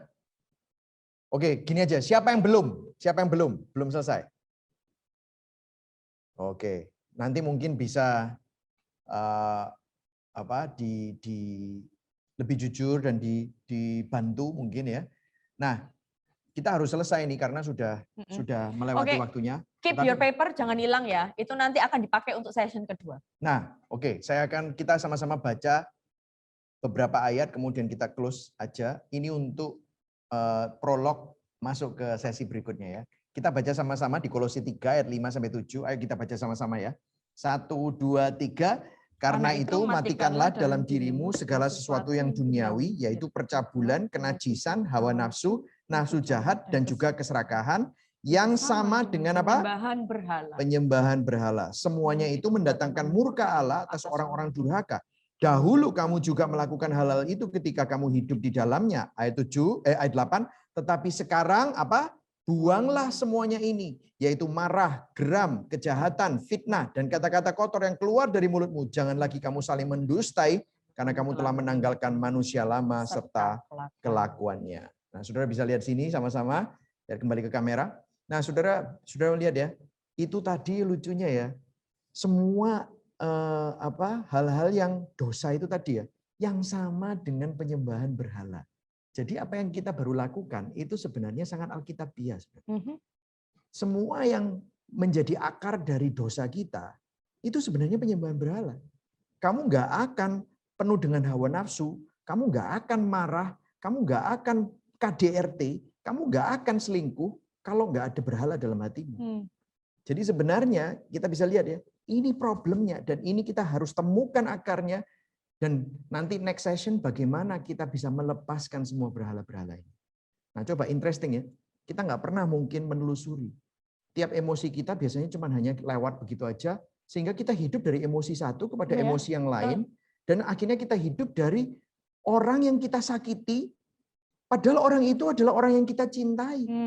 Sehingga kita nggak bisa keluar dari lingkaran setan ini. Dan apa yang terjadi? Kita menghancurkan perkawinan kita menghancurkan hubungan kita. Demi apa? Memuaskan berhala-berhala itu tadi. Can you imagine? Kita hidup disiksa, masuk dalam berbagai duka karena penyembahan berhala. Dan itulah yang iblis lakukan untuk menghancurkan pernikahan-pernikahan kita. Kita harus stop. Buang itu. Sama dengan penyembahan berhala. Dulu kita hidup, sekarang kamu di dalam Kristus, buang karena kamu adalah ciptaan yang baru. Amin, saudara. Ya, kita akan break di sini. Saya akan berdoa buat saudara, nanti kita akan masuk lagi. Terima kasih Tuhan untuk sesi yang pertama, cukup panjang, tapi kami berdoa biarlah ini mengkalibrasi hati kami. Biarlah ini mengekspos banyak hal yang ternyata kami sedang gumuli, yang selama ini kami belum pernah selidiki, telusuri, dan saat ini kami dibukakan dan dicerahkan. Dan biarlah ini semua menjadi sebuah kalibrasi hati kami. Di dalam nama Tuhan Yesus kami berdoa mengucap syukur. Amin. Amin. Ada sesi Q&A ya, saya dengar ya. Oke. Ini kebetulan ada beberapa pertanyaan yang masuk. Dan pertanyaannya nggak banyak sih. Jadi dan berhubungan sama sesi yang pertama. Jadi before we move on to the second session, kita mungkin ada Q&A sedikit aja ya, sekaligus untuk refreshing gitu ya. Sure. Ya, ini ada satu pertanyaan yang bagus nih. Ada satu pertanyaan yang bagus. Apa rencana Tuhan untuk orang-orang yang single? Padahal tadi dikatakan bahwa pernikahan adalah rancangan Tuhan. Nah, ini is a good question actually. Ya. Mungkin Komek or Chenovi. So, kalau kita lihat tadi, kan rancangan Tuhan itu memang diciptakan, rancangan Tuhan dinyatakan melalui marriage. Tapi bukan berarti Adam itu enggak fulfilled di dalam dirinya sendiri. Karena kamu ada Tuhan yang iya. Jadi di dalam ide dari pernikahan itu Adam nggak protes. Jadi it shows bahwa sebenarnya tanpa pernikahan pun Adam itu secure dan utuh di dalam Tuhan. Tetapi Tuhan ingin menyatakan dirinya melalui pernikahan. Tetapi apakah ada orang-orang yang memang mendapatkan anugerah khusus untuk tetap single? Yes, and they are still at the same worth, mempunyai nilai yang sama, pentingnya dan bahkan tidak kekurangan apapun, bahkan di dalam kesinggelan mereka. Gitu. Justru kita dapat melihat bahwa kalau tadi dibilang bahwa kalau kita menikah itu dan kita berusaha mendapatkan kepenuhan dari kebutuhan kita dari pernikahan tersebut, dan ekspektasi kita itu kepada pasangan kita, maka kita akan set the marriage to fail. Karena kita sebenarnya sedang memberhalakan pernikahan itu sendiri. Jadi pernikahan itu sebenarnya adalah desainnya Tuhan untuk menyatakan dirinya, bukan berarti kalau tidak ada pernikahan, tidak ada pernyataan diri Allah di dalam diri orang itu. Buktinya kalau kita lihat setiap manusia, misalnya tubuh, jiwa, dan roh itu juga adalah pernyataan dari Allah Tritunggal itu sendiri. Jadi sebenarnya Allah Tritunggal bisa dinyatakan dalam berbagai macam cara, tetapi waktu kita ngomongin tentang khusus institusi pernikahan. Jadi sebenarnya pertanyaan itu sebenarnya ada di luar skopnya yang sedang kita bicarakan tadi. Nangkap ya maksudnya? Secara filosofi gitu ya. Ya. Tapi yang pasti single itu bukan sebuah kutukan atau yang patut disesali ya. Tapi single is a calling, right? Yes. Karena kalau misalnya sebuah kutukan lah, gimana Rasul Paulus dong? Gimana dengan para nabi-nabi yang single, terus kemudian yang dipakai Tuhan dengan luar biasa untuk memenuhi panggilan Tuhan. So saya rasa sih nggak fair kalau kita bilang itu. Dan kalau pernikahan itu adalah sebuah keharusan, pastinya juga Tuhan Yesus akan meneladani itu. Yes. Yes. Oke, jadi cukup clear ya. Clear. Semoga yang tadi tanya sudah ada di ruangan ini. Nah, ini ada beberapa pertanyaan lagi yang saya seleksi. Nah, itu ada beberapa pertanyaan yang saya nggak ambil, bukan karena jelek ya, tapi itu karena nanti akan dijawab di sesi yang kedua sih. Seperti ada pertanyaan tadi bagaimana Injil membantu kita dalam mengalahkan atau memprotoli berhala-berhala kita. That will be covered in the next session, right? Nanti kalau nanti tetap akan saya revisit gitu ya. Nah, ini ada pertanyaan yang pertama untuk Chenovi nih. Tadi Bu Novi memberi contoh berhala power, di mana kita menghindari orang yang tidak kita suka. Pertanyaan, apabila orang tersebut memberikan pengaruh buruk atau toksik, apakah itu juga bisa dibilang termasuk berhala? Gini, paling enggak kita bilang memang orang tersebut misal cari gara-gara dengan sengaja, mungkin orang itu punya problem, oke? Nggak tahu itu problemnya mungkin bukan dengan Anda, tapi mungkin dia memang hidupnya penuh dengan banyak mungkin ya drama or whatever. Jadi saat mereka berteman dengan Anda atau ada pertemanan atau any relationship, dia punya kecenderungan untuk mungkin ya vibe-nya tuh kayak nggak enak gitu ya. Paling tidak Anda tidak membenci orang tersebut. Ngerti maksud saya ya? Jadi saya tidak berkata bahwa kita harus bersahabat dengan semua orang. Saya tidak berkata demikian. Tapi paling enggak Anda tidak diperhamba oleh perasaan benci, mangkel, ingin menghakimi orang tersebut, itu tidak memperhamba Anda. Tetapi Anda merasa oke lah. Saya tahu dia mungkin punya bad attitude, negatif dan lain sebagainya. Mungkin saya memaklumi, mungkin dia punya problem. Oke, saya mungkin jaga jarak supaya saya tidak menambah problem tersebut dalam kehidupannya. Jadi itu adalah tindakan yang mestinya justru menunjukkan kasih dan tidak menghakimi dia, dan kita memberikan ruang untuk dia supaya dia juga, saya berdoa dia bisa, misalnya Anda boleh berdoa, mendoakan dia mungkin dia bisa berurusan dengan problemnya dia sendiri. Jadi gini ya, yang dimaksudkan oleh Novi itu adalah Anda tidak tersedot dengan game dan drama tersebut. Tetapi Anda bisa melihatnya dari sisi Injil dan mempunyai belas kasihan. Karena Anda sudah berdamai dengan diri Anda sendiri, sehingga Anda tidak merasa terancam dengan keberadaannya dia. Betul. Atau emosi Anda meluap-luap karena Anda juga merasa tidak diterima atau tertolak oleh karena dia. Sehingga dia mau ngapain aja sudah tidak affect you. Nah bedanya, ini bedanya. Nanti kita, makanya masuk sesi ini, kita itu harus bisa dealing dengan berhala kita. Misalnya ya, Anda sudah menemukan berhalanya nih. Terus habis itu Anda bilang gini, menyelesaikan gini, oke aku nggak boleh marah, aku nggak boleh marah, nggak boleh marah. Maka Anda sedang menggunakan kekuatan Anda sendiri. Karena Anda berusaha untuk mensupres emosi-emosi itu tanpa membawa Injil. Nah ini gimana caranya? Karena apa? Kalau Anda menahan, mensupres, itu hanya menyembunyikan saja. Iya, dan itu hanya time bomb. Nanti akan meledak satu saat. Begitu juga suami istri. Ya udah aku ngalah sekarang. Jadi kayaknya kita kalah dan menang. Ya udah aku tak ngalah. Nanti kalau lain waktu nanti aku coba deh ngomong lagi gimana. Itu tidak menyelesaikan masalah. Anda sedang menunggu masalah berikutnya untuk meledak lebih besar gitu kan. Tapi apa yang terjadi kalau justru sebaliknya gitu ya? Kita ini justru tidak sadar-sadar dan tidak mengetahui bahwa kita ini punya berhala-berhala dalam diri kita. Itu apa itu yang mesti dilakukan? Tidak sadar bila Anda memiliki berhala. Ya. Jadi gini, sebenarnya berhala itu menyiksa kita sih.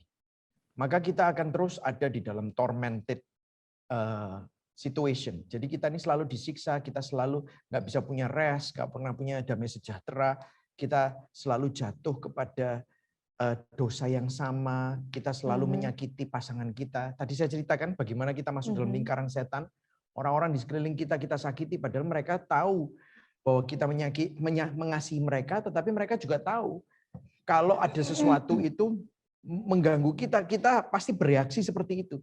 Dan I cannot help it, gitu. You cannot help it. Saudara nggak bisa kayak menghindar dan selalu jatuhnya. Misalnya Anda selalu merasa insecure, Anda selalu merasa minder. Itu kalau berhalanya adalah penerimaan misalnya, atau kalau misalnya Anda marah, cemas, merasa terancam. Mungkin karena berhalamu power. Atau Anda selalu khawatir, takut masa depan, parno, segala macam. Saudara hidup oleh ketakutan terus. Karena saudara selalu kehilangan kendali. Lah bagaimana Anda memegang kendali di dalam dunia yang begitu tidak pasti? Disinilah Anda tidak bisa rest di dalam kedaulatannya, di dalam anugerahnya. Dan God is in control gitu. Sebenarnya menurut saya, bila orang itu tidak sadar kalau orang itu punya berhala, kalau saya boleh anjurkan adalah mungkin banyak-banyaklah merenung. Banyak-banyaklah self-reflection. Problem dari kita yang hidup di dalam dunia yang sibuk ini, yang kita dibombardir dengan suara-suara luar dan tugas-tugas yang harus kita selesaikan, dan mungkin seringkali bahkan waktu datang ke gereja pun kita lebih ke arah mencari lega, sorry to say, buang emosi kita ke waktu datang ke gereja nangis-nangis, tapi itu tidak ada perenungan yang Anda lakukan terhadap diri Anda dan membiarkan Roh Kudus untuk membantu Anda untuk menyelidiki hati. Saya percaya saat Anda melakukan hal itu, pasti Anda bisa menemukannya. Pasti, saya garansi itu. Jadi kan masalahnya kan gini kan.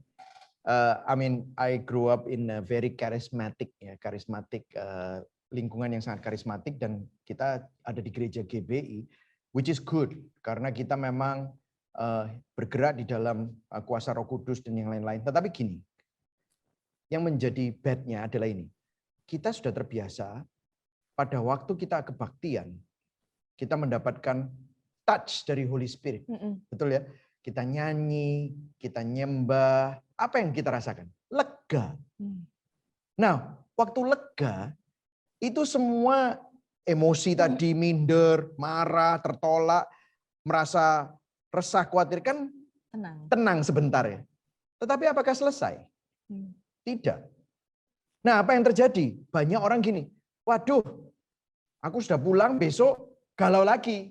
Karena kena lagi kan, oh aku perlu ke persekutuan doa lagi. Jadi makanya kita ini kebiasaan saya juga dulu.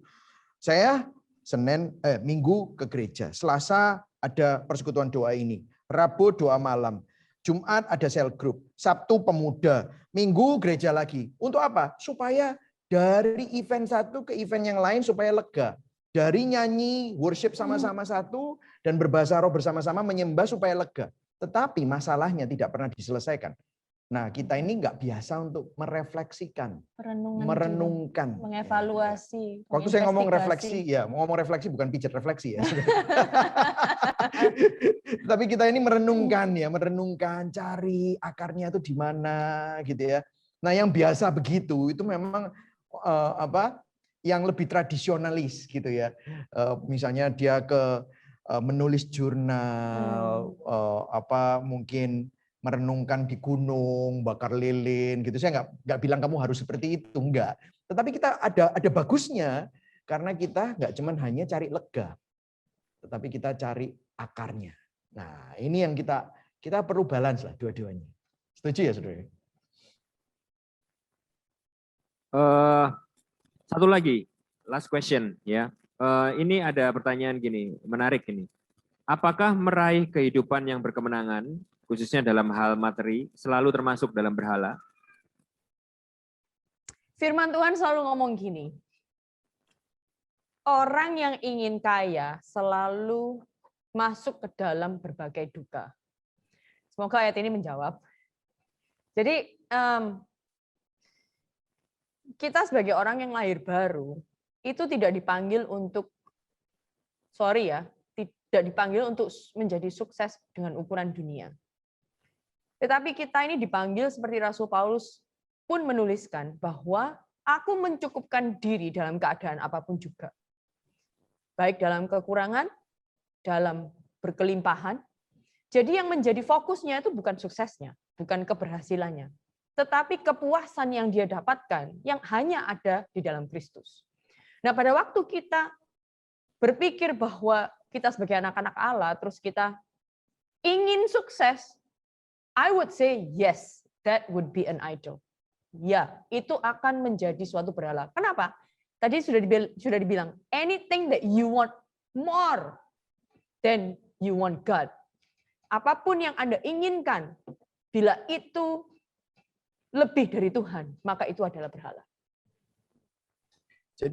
Jadi kita bisa saja, gini, apakah orang itu, saya selalu khotbah di klip-klip itu, mungkin yang masuk YouTube dan yang lain-lain ya, masuk recap khotbah. Orang yang taat sama Tuhan karena dia ingin diberkati, sebenarnya dia tidak cinta Tuhan, tetapi cinta dirinya sendiri atau menyembah berhala. Karena dia memanfaatkan Tuhan. Orang yang beribadah karena supaya dia tidak masuk neraka, sebenarnya dia tidak pernah bertobat sesungguhnya, karena dia sebenarnya cinta dirinya sendiri dan dia tidak cinta sama Tuhan. Makanya John Flavel adalah seorang teolog yang berbicara begini. Kalau di surga tidak ada Yesus, maka saya tidak mau ke surga. Karena surga itu bukan mengenai tempatnya, tetapi tentang keberadaan Yesus Kristus itu sendiri. Allah Tritunggal bersama dengan kita. Jadi sebenarnya kalau kita ngomongin, memang kecenderungan manusia suka apa? Suka materi, suka kekayaan. Tetapi itu juga merupakan sebuah kutuk. Kutuk dan berkat itu bukan tentang kamu punya uang banyak atau tidak punya uang. Nah itu yang masalah kan. Tetapi kutuk dan berkat adalah keterpisahan dengan Tuhan dan kebersamaan dengan Tuhan. Bukankah Adam dan Hawa itu terkutuk karena dia terpisah dari Tuhan? Itu adalah konsep kutuk Alkitabiah. Tetapi Kristus menanggung kutuk kita supaya kita dijembatani lagi. Makanya waktu berkata sudah selesai, yang namanya ruang maha suci dan ruang suci itu tersobek sehingga manusia tidak perlu lagi terpisah dengan Tuhan. Kita punya akses kepada Tuhan di dalam Kristus. Nah, apa hubungannya kutuk ini kok bisa tiba-tiba dihubungkan dengan hal-hal yang materi? Apakah hal-hal yang materi ada? Ya of course. Tetapi coba kita pikir, kalau memang yang kita butuhkan adalah materi dan keuangan, maka murid Yesus nomor 1, murid Yesus Petrus, Yohanes, Yakobus adalah orang terkaya nomor 1, nomor 2, nomor 3. Tetapi mana buktinya? Mereka tidak menjadi orang yang terkaya. Bahkan mati martir. Bahkan mati martir. Jadi yang kita butuhkan itu adalah keselamatan. Dan masalah yang terbesar yang kita butuh solusi adalah dosa. Itu yang menjadi solusi terbesar adalah Kristus. Jadi sebenarnya materi itu adalah mujizat receh.